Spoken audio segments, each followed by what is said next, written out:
दूसरा सवाल, चक्रवृद्धि ब्याज की किस प्रतिशत वार्षिक दर से कोई धनराशि 2 वर्ष में स्वयं के 4 गुना के बराबर हो जाएगी?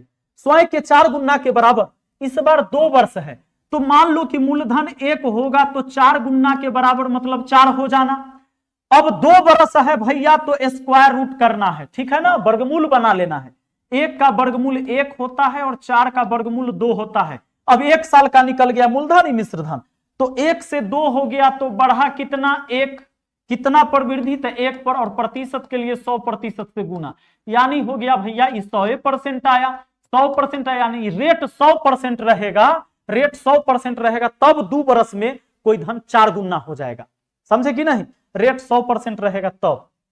अब देखो 100% रहेगा, इसका मतलब क्या होगा जान लो कि 1 रुपया हो जाएगा 2 रुपया 1 साल में, अब फिर 1 साल में फिर दुगना होगा तो 2 दूना 4 रुपया हो जाएगा, यानी 1 साल है 1 साल 2 साल हो गया। ये बात आई।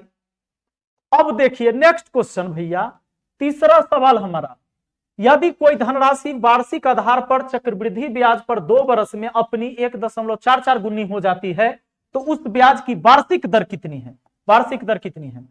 अब बताइए, सवाल में कहता है कि 1.44 गुनी हो जाती है और 2 वर्ष है, धनराशि 1 अगर रही होगी तो हो गई 1.44, यहां से दशमलव को हटाना है तो 2 जीरो इधर आएगा क्योंकि 2 अंक बाद दशमलव था।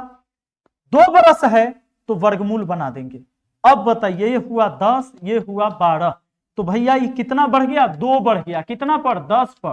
प्रतिशत के लिए 100% से गुना कर दो, 0 से 0 कट गया, 10 दूना 20% आपका आंसर आ गया। आंसर हो गया कितना? 20%। अब इसको छोटा भी करके बनाओगे तो भी आएगा 20%। मान लो 10 का आधा 5, 12 का आधा 6, 10 का आधा 5, 12 का आधा 6, तो बढ़ा 1, कितना पर? 5 पर। प्रतिशत के लिए 100% से गुना, 5 से काटा 20 बार में, आ गया ना 20%।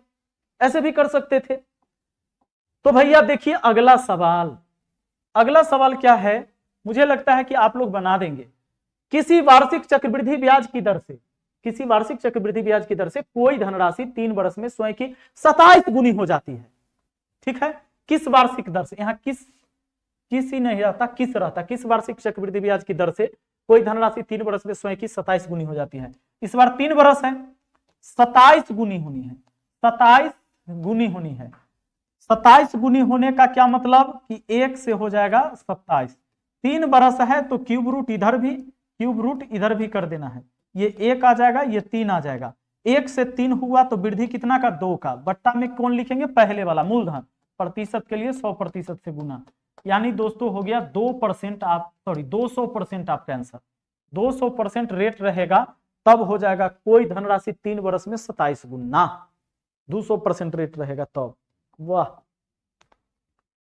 अब आ जाइए, अब थोड़ा सा सवाल चेंज होगा लेकिन देखिए बनाने का तरीका।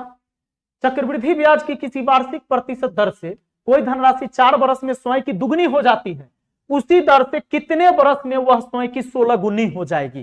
कितने वर्ष में? टाइम निकालना है इस बार, और सवाल अलग है। पिछले बार यह था कि इतना साल में इतना गुना हो जाता है, रेट क्या है। अब कहा है कि इतना साल में इतना गुना होता है, तो कितना साल में इतना गुना होगा?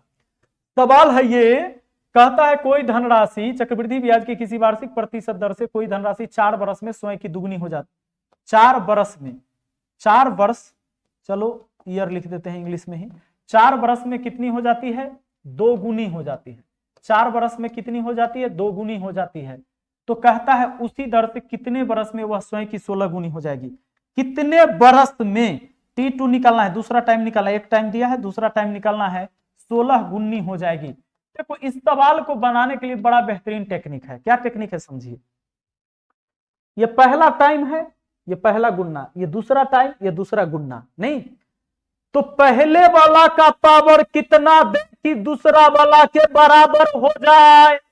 2 का पावर कितना रखिएगा कि 16 हो जाएगा? अगर ये बात आपको पता है तो सवाल बन गया 4 रख दीजिएगा तो 2 के पावर 4 16 होता है। पहला टाइम में इस पावर का गुना कर दीजिए, आपका आंसर हो गया 16 वर्ष, यानी 4 से 4 में गुना कर दीजिए 16 वर्ष। दोस्तों रियल में ये होता कैसे है ये समझ लीजिए।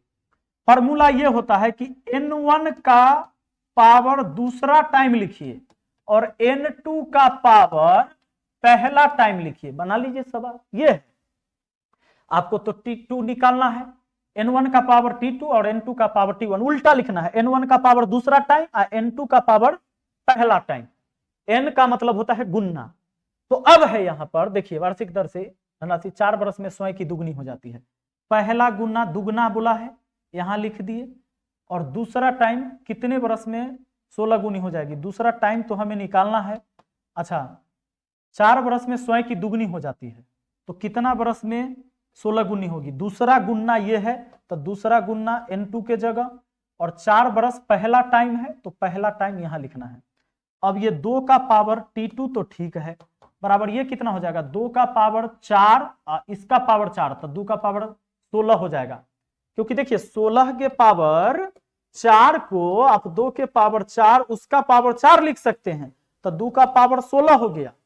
अब ये बेस आपस में समान है तो खत्म, पावर भी आपस में समान हो गया। t2 बराबर हो गया 16, यानी दूसरा टाइम 16 निकल गया। ठीक है, तो ये तो चीजें आप जानते हैं। इसका इस्तेमाल होगा कहां होगा अभी हम बताएंगे, ऐसे सवाल में नहीं होगा इस्तेमाल, इसमें तो ऐसे मुहे मुहे बना दीजिएगा। देखिए क्वेश्चन है कि एक धनराशि चक्रवृद्धि ब्याज पर 3 वर्ष में 3 गुनी हो जाती है, तदनुसार वह अपनी मूल राशि की 9 गुनी कितने वर्ष में हो जाएगी। एक धनराशि चक्रवृद्धि ब्याज पर 3 वर्ष में 3 गुनी हो जाती है। देखिए 3 वर्ष में 3 गुनी हो गए, कितनी गुनी, 3 गुनी। 3 वर्ष में 3 गुनी हो जाते, तदनुसार वह अपनी मूल राशि की 9 गुनी कितने वर्ष में हो जाएगी। 9 गुनी होना है कितने वर्ष में, t2 निकालना है, कितने वर्ष में 9 गुनी हो जाएगी। एक बात बताइए, 3 का पावर कितना दे कि 9 हो जाएगा, तो 2 देने से हो जाएगा। बस इस 2 से पहले टाइम को गुना कर दीजिए, 3 दूना 6 साल आपका आंसर, ऑप्शन सी। ऐसे बना सकते हैं आप।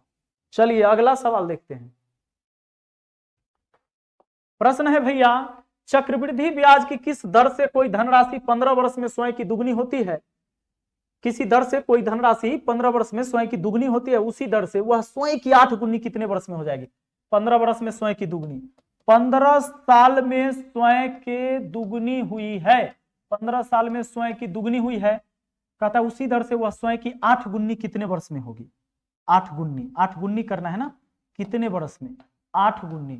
अब एक बात बताइए, यहां सोचिएगा कि पहला गुना के पावर कितना दे कि दूसरा गुना के बराबर हो जाए, मतलब 2 का पावर कितना रखे कि 8 के बराबर, तो 2 का क्यू 8 होता है। क्यू रखने से इस 3 से 15 को गुना कर दीजिए, 15 तिहाई 45 वर्ष, आपका आंसर ऑप्शन बी हो। तो आज के वीडियो में बस इतना ही। तब तक के लिए वीडियो को लाइक कीजिए, चैनल को सब्सक्राइब कीजिए और दोस्तों के बीच में शेयर जरूर कीजिए। Thank you.